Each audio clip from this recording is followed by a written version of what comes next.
Nabi Muhammad SAW bertanya kepada salah seorang sahabat yang bernama Yazid ibnu Asad al-Qurshi.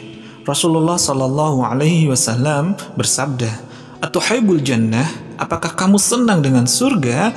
Maka Yazid ibnu Asad al-Qurshi pun menjawab, "Qultu na'am ya Rasulullah." Ya, benar wahai Rasulullah. Maka Rasulullah SAW pun menjelaskan, "Maka cintailah untuk saudaramu perkara yang kamu senangi untuk dirimu." Pesan dari Rasulullah SAW ini terus diulang-ulang kepada sahabat-sahabatnya yang lain, hingga sahabat dari Rasulullah SAW ini dalam melakukan kebaikan itu, Masya Allah, gak hanya sekedar dia bahagia ketika melihat orang lain bahagia, namun bisa lebih dari itu.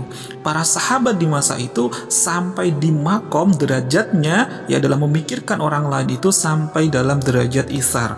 Apa itu isar? Isar itu di atasnya ya menolong orang lain. Jadi kalau misalnya sahabat villa, sahabat surga, jika saat ini kondisinya diberikan kelapangan rezeki, saat kita membantu orang lain itu adalah suatu kebaikan. Namun ya derajat isar itu ibaratnya kalau kita dalam keadaan kita sendiri kurang makan tapi kita masih mendahulukan orang lain, itulah makom isar. Jadi mendahulukan orang lain daripada kepentingan diri kita sendiri. Sebagai contoh derajat isar di zaman para sahabat ini, yakni ada satu cerita yang sangat luar biasa dari Hudzaifah al-Adawi. Pada saat perang Yarmuk, beliau ingin mencari anak pamannya, yakni Ibnu Amr. Beliau membawa seember air yang dimaksudkan adalah ingin memberikan air tersebut untuk anak dari pamannya. Saat beliau menemukan kondisi dari Ibnu Amr, anak dari pamannya ini dalam keadaan yang sudah sangat ya jelang sakaratul maut dan sangat kehausan sekali. Namun saat mau diminumkan ya ke mulut dari Ibnu Amr, ya mendadak terdengar ada suara rintihan orang yang sedang kehausan di sebelahnya dari Ibnu Amr ini. Lantas Ibnu Amr memberikan isyarat kepada Hudzaifah agar air tersebut segera diminumkan, diberikan kepada orang yang merintih tadi.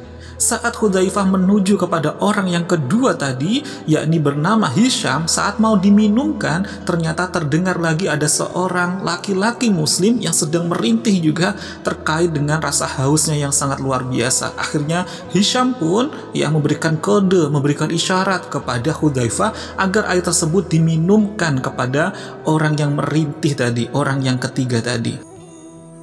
Lantas Hudzaifah pun segera langsung berlari menuju orang yang ketiga tersebut. Namun saat perjalanan dan tiba di orang yang ketiga tersebut, ternyata didapati orang tersebut sudah meninggal dunia, sudah dijemput oleh Allah. Akhirnya Hudzaifah pun langsung berlari balik menuju Hisham, orang yang kedua. Dan ternyata saat didapati Hisham ternyata sudah pula dipanggil oleh Allah, sudah meninggal dunia. Dan akhirnya Hudzaifah pun langsung berlari menuju anak pamannya tadi yang bernama Ibnu Amr. Ternyata sampai di lokasinya Ibnu Amr pun telah dipanggil oleh Allah Ta'ala dalam keadaan sedang mendahulukan kepentingan orang lain. Masya Allah, ahli surga semuanya. Jihadnya saja sudah surga, namun di saat sakaratul mautnya pun masih senantiasa melakukan kebaikan untuk orang lain. Semoga nasihat diri ini menjadikan cerminan untuk diri kita, untuk bisa kita praktekkan insya Allah dalam kehidupan sehari-hari kita, untuk senantiasa mendahulukan kepentingan orang lain atas kepentingan diri kita sendiri. Inilah derajat plus 6 yang senantiasa memuliakan dan bahagiakan orang lain. Maka biiznillah dengan izin Allah, maka Allah pun akan senantiasa hadirkan cintanya kepada kita. Allah pun akan kian lapangkan urusan dunia kita, termasuk dimudahkan kita nanti hingga dilapangkan dalam akhirat kita. Amin amin Allahumma amin. Sahabat seperjalananmu menuju semakin dekat kembali padanya.